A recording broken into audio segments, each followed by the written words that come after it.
you and I sang at the beginning of this liturgy, We Three Kings. It's a hymn that comes from the 19th century, and it celebrates the feast we celebrate today, the coming of the Magi and the close of the Christmas season. You know, we call them kings, but you'll notice Matthew didn't call them that. They're called Magi, astrologers. Why are they called kings? Well, because in that first reading from the book of the prophet Isaiah, Isaiah talks about the kings of the earth shall come to Jerusalem. Oh, well, these three came to Jerusalem. Oh, they must be kings. All right, that's good. Whether or not they are, doesn't matter. We're not going to get too picky about that. Three, right? No, it doesn't say that either. It just says that they offered gifts of gold, frankincense, and myrrh. 3 gifts, 3, right? We don't know. In fact, there is a tradition that comes from the Middle Ages that says their names were Caspar, Melchior, and Balthazar. I have no clue where they picked up those names, but I highly doubt that that was really what their names were. However many there were and where they came from, we're not even sure of that either. There's a lot we don't know. But the thing that really has been on my mind all week as I prepared for today was that whole idea of we call them wise men. That they were wise, these ones who came. And I thought, why were they wise? I don't think they were wise when they set it off. In fact, I can imagine them telling their wives, oh, by the way, we're leaving. We don't know where we're going, but we saw something in the sky and we think something big has happened over that way to the west, and we're going to go see what it is. And their wives looked at them and said, you saw what? And you're doing what? Hello? Does that sound very wise to you? I think not.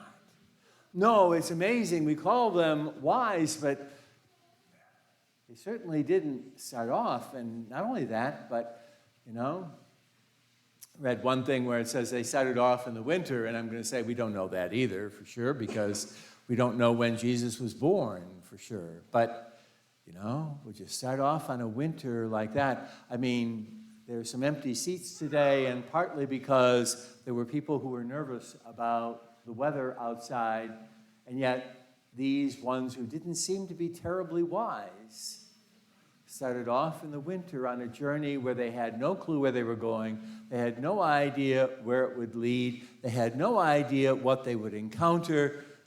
They just said, oh, something's happened. Let's go see. What they did have was curiosity. And I think they did become wise. Not because they were that way beforehand, but they became wise because of the journey that they followed.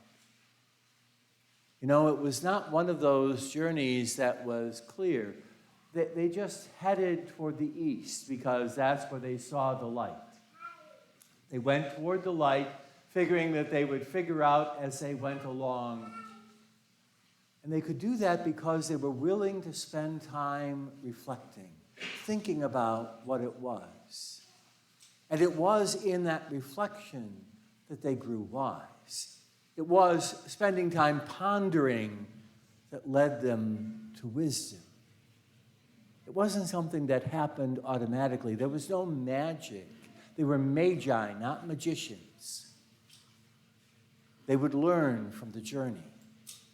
And that was an important thing, because the reality is that wisdom is not something that comes from a book. It's something that comes from reflection.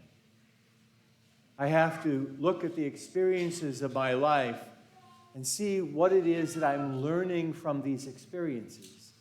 The tragedy is that we know people who keep making the same mistakes over and over and over again. And the reason is because they fail to reflect on their life and what's going on and how they got into this in the beginning and what they needed to do to make a difference. No, they failed to reflect and to understand. Because that's the way, my brothers and sisters, we grow in wisdom, is through reflection. You know, today we have these 5 who have entered on a journey. And they don't know where they're going, where this will lead them. In fact, one of the things that we had a practice on Wednesday evening, and, what happened was the sponsors stayed, and we asked the candidates and the catechumen to leave so that I could talk to them so that they purposely wouldn't know what was going to happen along the way. They got through the, what do you ask of God's church and what does this offer to you? We did that with them and showed them where they would stand. But hopefully, I don't know if all the sponsors kept the secret from their candidate, but in any case, they didn't know they were going to be signed with the sign of the cross. And why would I want that to be a secret? I always find it fascinating that here are these people who come forward, they say, hey, we want to belong, we want to be a part of this. And we say, congratulations, welcome, and here's the cross. Really? That's how we greet them? With the cross? We tell them that life will have its struggles, that they'll know pain and suffering, they'll know sorrow, they'll know struggle, they'll know trial. Welcome, congratulations, here's our gift to you. But it comes with that reality that Christ will be your strength. Christ will be, look for him.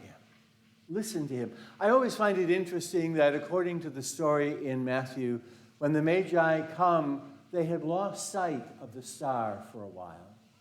And only after they leave Jerusalem do they regain a sense of direction.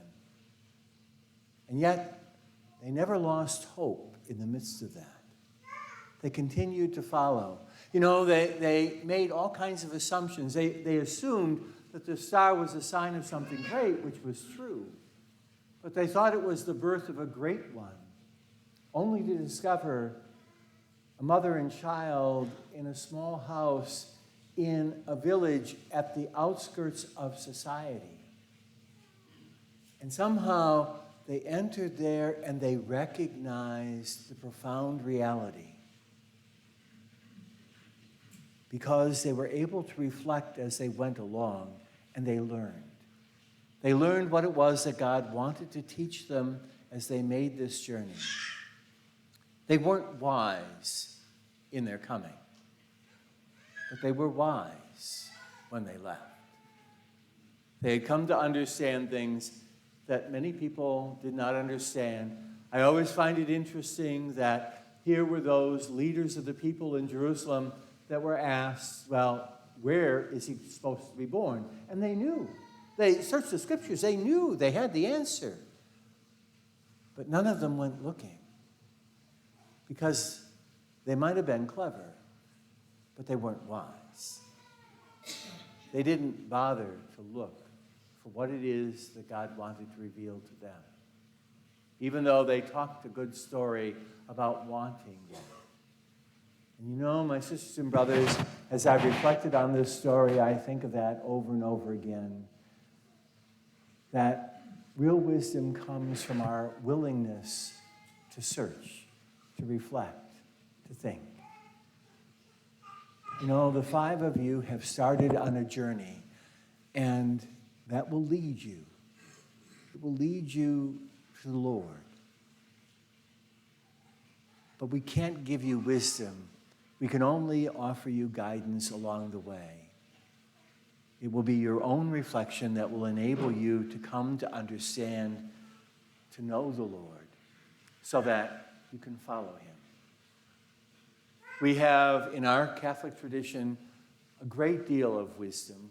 For over 2,000 years, we've had writers, and we've carefully kept those writings, and we pass them on from one generation to the next. The wisdom that has come from those who have reflected on the mystery, who sought to understand in their joys and in their sorrows, what it is that God wanted to tell them, where God wanted to lead them. Our prayer is with you today, that you will truly come to know and to follow Christ, and that you will find in him the strength to continue faithfully on a journey that will lead you to the unknown, to the great kingdom of God, to lead you beyond death. May the light of Christ that guided those first wise ones guide you and us all to follow Christ. I invite our catechumen and candidates to come forward.